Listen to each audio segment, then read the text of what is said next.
Assalamualaikum warahmatullahi wabarakatuh.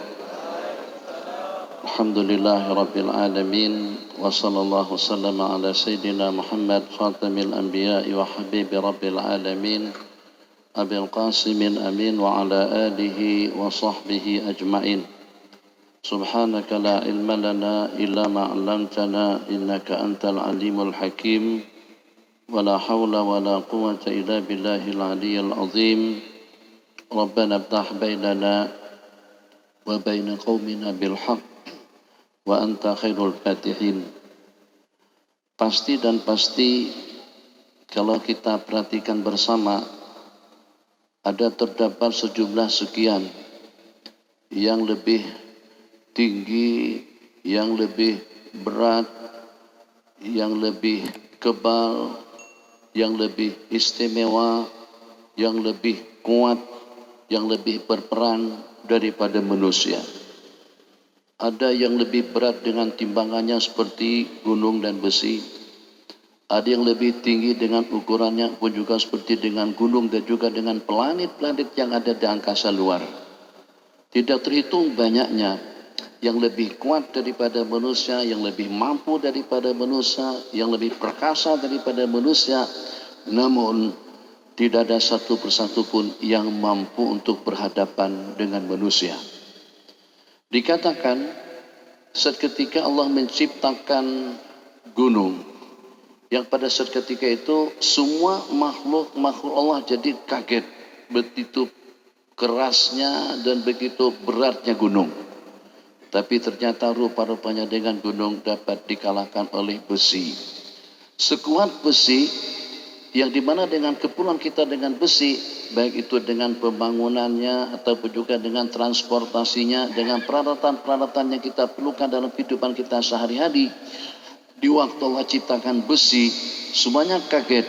Ternyata kerasnya besi itu ternyata dapat dihancurkan, dileburkan oleh api.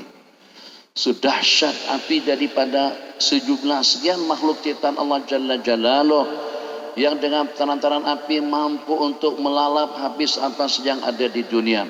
Apakah kira-kira dengan bangunannya, dengan hotelnya, dengan rumahnya, ataupun juga dengan seumpama istananya, sebutkan saja satu persatu akan luluh dan juga akan hancur dengan kekuatan api. Rupa-rupanya dengan makhluk yang sederhana yang namanya air mampu untuk memadamkan api.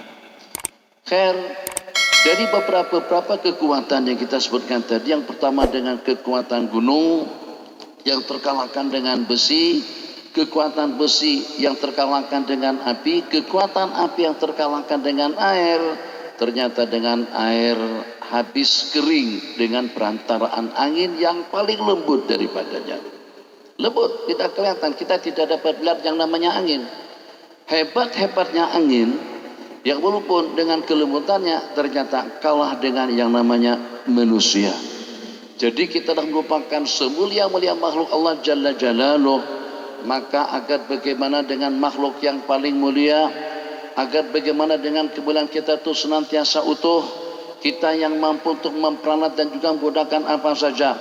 Apakah kira-kira dengan anginnya, dengan besinya, dengan airnya, dengan gunungnya, bahkan sebagaimana yang disebutkan di dalam ayat, wasakhkhara lakum ma fis samawati wa ma fil ardi.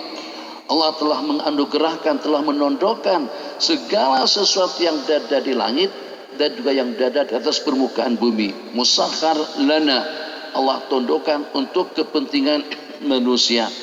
Hababana fillah, tadi disebut-sebut tentang virus corona, yang sekarang ini dengan kita sudah mulai menggigil ketakutan.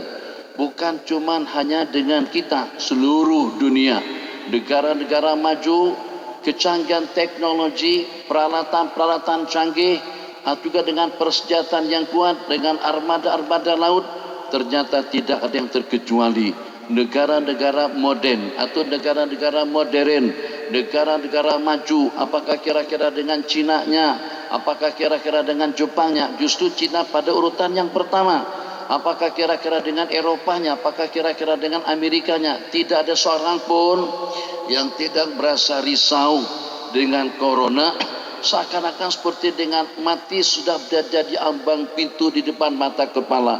Ini perumpamaan yang ideal untuk kita perumpamakan. Sadar, kata orang Indonesia, sadar atau tidak sadar. Ini diantara daripada asbab kemaksiatan, kemungkaran, perkara-perkara negatif yang dilakukan oleh manusia atas permukaan bumi. Ini akan mendatangkan bala dan malapetaka dalam kehidupan umat, akan mendatangkan musibah kepada umat, akan mendatangkan cobaan dan ujian kepada umat. Mungkin pada saat ketika itu dengan kita tidak ambil tahu, tak kisah, tak peduli, tak hirau, tak problem. Begitu mungkin dengan bahasanya saat ketika ada dengan segelintir daripada manusia-manusia yang hidup atas permukaan bumi zalim dengan binatangnya, dengan binatang-binatang yang sepatutnya mendapatkan perlindungan.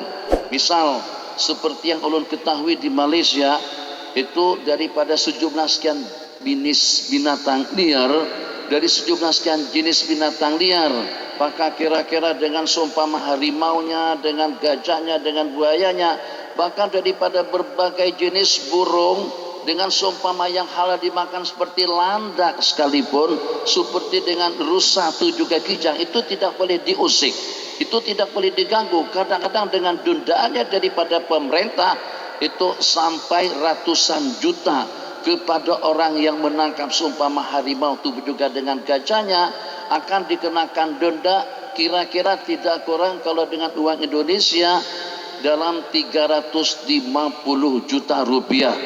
Ini dendaan yang dikenakan. Tapi pada masa yang sama dengan kita mendengar perilaku dan perangai daripada sebagian manusia yang tidak membeda-bedakan antara yang hidup dengan yang mati, antara yang jijik dengan yang nyaman, semuanya jadi makanan dikonsumsi.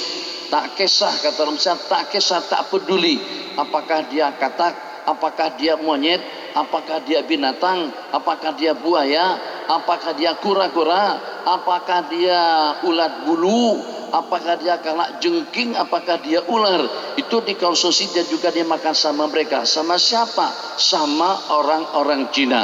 Seketika dengan negara dunia diam, senyap, tidak komen, tidak memberikan ancaman atau paling tidak teguran atau paling tidak membekot bangsa yang memakan binatang-binatang liar seperti itu, adab yang Allah timpakan bukan hanya menimpa kepada orang-orang Cina, tapi ternyata sekarang merebak sampai kepada kita di masjid pun juga jadi ketakutan.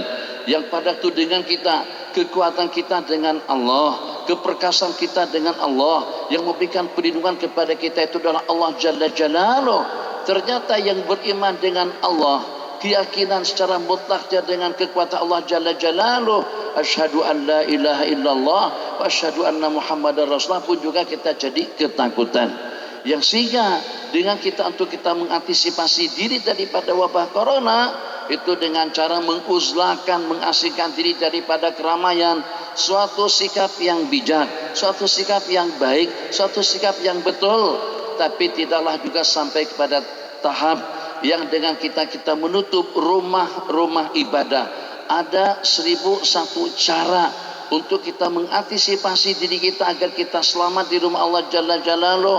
Mungkin sekarang diantaranya kapir kita dilipat atau di slide, semprot, samping nyamping muka belakang, atau dengan kita menggunakan alat-alat canggih yang suhu badannya naik, jangan diizinkan masuk ke masjid.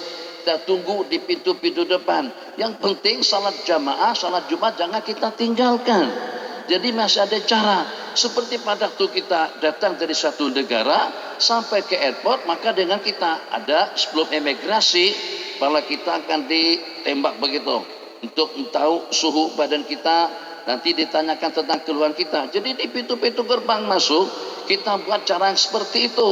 Mungkin juga pakai masker atau dengan cara-cara yang seumpamanya supaya tidak mengganggu jamaah, atau juga dengan salat amal ibadah yang kita laksanakan di dalam masjid. Beberapa hal yang kita perhatikan tadi pada waktu kita sama-sama membaca kunut. Kalau dahulu sahabat-sahabat kita di kalangan kaum Muhammadiyah atau juga di kalangan Salafi dan Wahabi, mereka sangat-sangat anti dengan kunut. Allahumma hdina fi man hadait